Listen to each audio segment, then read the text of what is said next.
আমরা সেদিন আগেই গুনার স্বীকৃতি দিয়ে দেব। আমরা বলবো, আল্লাহ তুমি প্রশ্ন করার আগে তোমার একটা কথা বলি, আমারে কিছু জিজ্ঞেস করো না, আমি সব করেছি। এমন কোন পাপ নাই যে পাপ আমারে দিয়ে হয় নাই। তোমার রহমত দিয়ে তুমি জান্নাতে পাঠাবা, তোমার দয়ায় জান্নাতে যেতে চাই, আমল দিয়ে না। পারবেন বলতে? কিয়ামতের দিন আমরা বলবো, আল্লাহ আমার আমল দিয়ে জান্নাত চাই না, আমি তোমার দয়া দিয়ে জান্নাত চাই। তোমার দয়া ছাড়া আমার কোনো উপায় নাই। কারণ আল্লাহ যদি বিচার করে, বাঁচার কারো উপায় নাই। আল্লাহ যদি বলে ফেলেন তুই এটা করলি কেন, ওখানে গেলি কেন, কোরআনে 1000 বার নিষেধ করলাম তারপরেও এই পাপে জড়ালি কেন, এরকম প্রশ্ন ছুড়ে দিলে আমার উত্তর আছে? বাঁচার কোনো উপায় আছে? রোজ হাসরে হে আল্লাহ আমার করুণা বিচার, আল্লাহ করুণা বিচার, বিচার চাহি না তব দয়া চাই, এ গুনাহগার করুণা বিচার। আপনার আমল দিয়ে জান্নাতে যাবেন? কি দিয়ে যাবেন? আল্লাহর দয়া দিয়ে। আল্লাহর রহম আর দয়া ছাড়া কেউ জান্নাতের চেহারাও দেখতে পাবে না। আমার প্রিয় ভাইয়েরা, এই দোয়া আল্লাহর কাছে পছন্দনীয় হওয়ার কারণ 3টা। দোয়ার প্রথম অংশে আছে তাওহীদ, আল্লাহর একত্ববাদের ঘোষণা। এই দোয়ার দ্বিতীয় অংশ আছে তাসবিহ, আল্লাহর প্রশংসা সূচক বাণী। এই দোয়ার 3 নাম্বার অংশ পাপের স্বীকৃতি। তাহলে আমরা সবাই গুনাহগার। আমরা আল্লাহর কাছে পাপের স্বীকৃতি দিয়ে বলবো, ও আল্লাহ ইন্নী কুনতু মিনাজ জালিমিন, আমরা জুলুম করেছি, পাপ করেছি, অন্যায় করেছি, আল্লাহ বুঝতে পারি নাই। শয়তানের ওয়াসওয়াসায় পড়ে, বন্ধুর পাল্লায় পড়ে, নফসের খায়েশ মিটাতে যে আল্লাহ করে ফেলেছি। তুমি গুনাহ না মাফ না করলে আমাদের গুনাহ মাফ করার দ্বিতীয় কেউ নাই। ঠিক কিনা বলেন? এভাবে অনুতপ্ত হয়ে যদি আল্লাহর কাছে দোয়া করেন, দেয়ালে পিঠ থেকে গেছে, কোনো রাস্তা নাই বের হওয়ার, ওই মুহূর্তেও আপনাকে বিপদ থেকে উদ্ধার করবে কে? বিশ্বনবী চরম বিপদে পড়লে 2টা দোয়া পড়তেন। প্রথম হলো এটা, লা ইলাহা ইল্লা আনতা সুবহানাকা ইন্নী কুনতু মিনাল জালিমিন। এই দোয়াটা আমরা বেশি বেশি পড়ব প্রিয় ভাইরা। রাজি আছেন? সবাই আওয়াজ করে পড়ুন ইনশাআল্লাহ।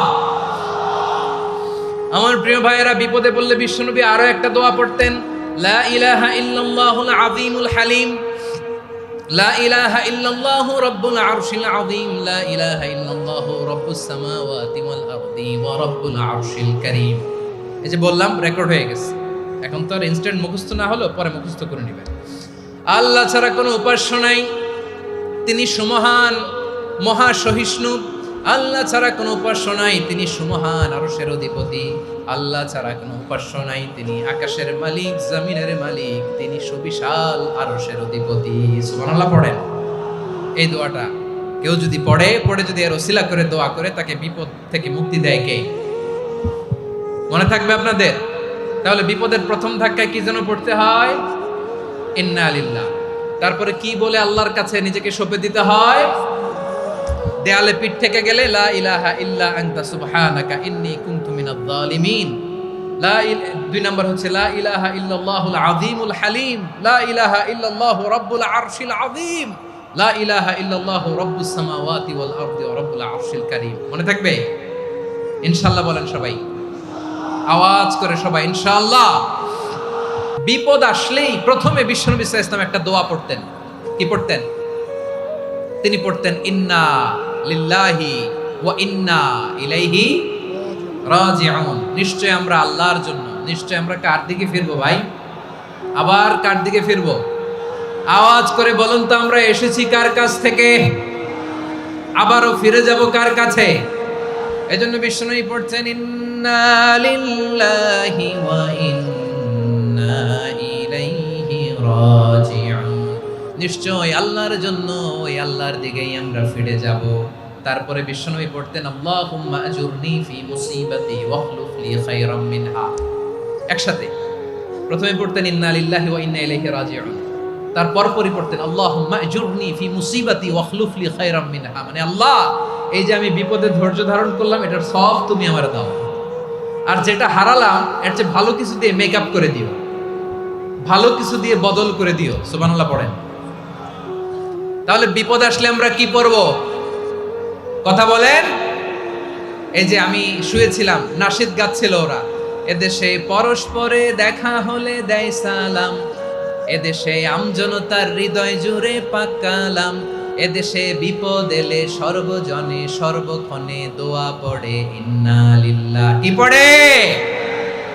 সুবহানাল্লাহ সুবহানাল্লাহ সুবহানাল্লাহ সুবহানাল্লাহ। এদেশে আজান শুনে সূর্য ওঠে শহর গ্রামে, এদেশে আজান শুনে সূর্য ডুবে সন্ধ্যা নামে, এদেশে সকল কাজে সবাই বলে বিসমিল্লাহ, এদেশে ভালো কিছু দেখে শুনে হাসি মুখে সবাই বলে মাশাআল্লাহ। সুবহানাল্লাহ পড়েন।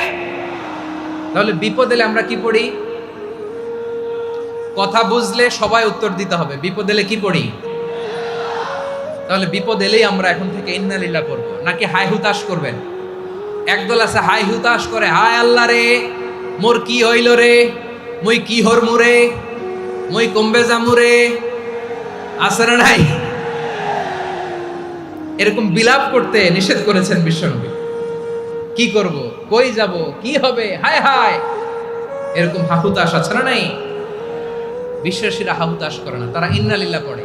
কি পড়ে মনে থাকবে? আমরা পড়বো ইন্না লিল্লাহি ওয়া ইন্না ইলাইহি রাজিউন। নিশ্চয়ই আমরা আল্লাহর জন্য, আমরা আল্লাহর দিকেই ফিরে যাব। এরপর পড়বো আল্লাহুম্মা আজুরনি ফি মুসিবাতি ওয়াখলুফ লি খায়রাম মিনহা। আল্লাহ আমি যে বিপদে ধৈর্য ধারণ করলাম এটার সওয়াব দিও, আর যা হারালাম তার চেয়ে ভালো কিছু দিয়ে বদল করে দিও। সুবহানাল্লাহ পড়েন। বিশ্ব নবীর হাদিস শুনলেন উম্মে সালামা রাদিয়াল্লাহু তাআলা আনহা। ওনার স্বামী হলো আবু সালামা। মজার ঘটনা খেয়াল করে শুনেন আমার প্রিয় কলিজার টুকরা ভাইয়েরা। কানগুলো খরগোশের কানের মতো খাড়া করে আমার দিকে তাকান। সাইয়্যিদাতুনা উম্মে সালামা রাদিয়াল্লাহু তাআলা আনহা, ওনার স্বামীর নাম আবু সালামা। শ্রেষ্ঠ দম্পতি, শ্রেষ্ঠ ফ্যামিলি। প্রথমে হিজরত করেছিলেন হাবাসায়, পরে হিজরত করেছেন মদিনায়। উহুদ যুদ্ধের পরে ওনার স্বামী আবু সালামা ইন্তেকাল করলো, শহীদ হলো। সুবহানাল্লাহ পড়েন। যখন আবু সালামা ইন্তেকাল করলো, উম্মে সালামা রাদিয়াল্লাহু তাআলা আনহা কেঁদে কেঁদে হয়রান। আর নবীর শিখানো বাণী অনুযায়ী তিনি বারবার পড়ছিলেন ইন্না লিল্লাহ। কি পড়ছিলেন? জামু কি হরমু এগুলো বলে নাই, কি বলছে? ইন্না লিল্লাহ। যেহেতু বিশ্বনবী বলেছেন কেউ যদি বিপদের প্রথম ধাক্কায় পড়ে ইন্না লিল্লাহি ওয়া ইন্না ইলাইহি রাজিউন, আল্লাহুম্মা আজুরনি ফি মুসিবাতি ওয়াখলুফ লি খায়রাম মিনহা, তাহলে এই বিপদে যে সে যা হারালো তার চেয়ে শ্রেষ্ঠ কিছু দিয়ে আল্লাহ তার বদল দিয়ে দিবে। এই হাদিস শুনে উম্মে সালামা রাদিয়াল্লাহু তাআলা আনহা ওনার প্রাণ প্রিয় স্বামী আবু সালামার ইন্তেকালের পরে চোখের পানি ছাড়ে আর পড়ে ইন্না লিল্লাহি ওয়া ইন্না ইলাইহি রাজিউন, আল্লাহুম্মা আজুরনি ফি মুসিবাতি ওয়াখলুফ লি খায়রাম মিনহা। বারবার এই দোয়া পড়ে চোখের পানি ছাড়ে, এই দোয়া পড়ে চোখের পানি ছাড়ে, আর মনে মনে বলে আবু সালামার মতো ভালো মানুষ মদিনাতে নাই, আবু সালামার চেয়েও ভালো মানুষ মদিনাতে নাই, তার চেয়ে ভালো মানুষ কি করে আল্লাহ তাআলা আমারে দিবে, তার চেয়ে ভালো মানুষ তো আমি মদিনাতে দেখি না। চোখের পানি দিয়ে বুক ভাসায় আর নবীর হাদিসের উপর আমল করে পড়ে ইন্না লিল্লাহি ওয়া ইন্না ইলাইহি রাজিউন, ইন্না লিল্লাহি ওয়া ইন্না ইলাইহি রাজিউন। পড়তে পড়তে চোখের পানি ছাড়ে আর চিন্তা করে বিশ্বনবী বললেন এই দোয়া পড়লে যেটা হারালাম তার চেয়ে ভালো কিছু দিয়ে আল্লাহ পুরস্কার দেয়। আবু সালামার চেয়ে ভালো মানুষ মদিনার মধ্যে আর কে হতে পারে? কি আজীব তামাশা, কি অবাক করা ঘটনা। কিছুদিন পরে দেখা গেল সাইয়্যিদুল মুরসালিন রাহমাতাল লিল আলামিন স্বয়ং বিশ্ব নবী উম্মে সালামাকে বিয়ের প্রস্তাব পাঠিয়েছে। স্বয়ং বিশ্ব নবী উম্মে সালামা রাদিয়াল্লাহু তাআলা আনহাকে বিয়ের প্রস্তাব পাঠিয়েছেন। উনি রাজি হয়ে গেলেন, বিয়ে হয়ে গেল, উনি হয়ে গেলেন উম্মুল মুমিনিন, আমাদের মা, পুরো মুসলিম উম্মার মা। চিৎকার করে বলেন আল্লাহু আকবার।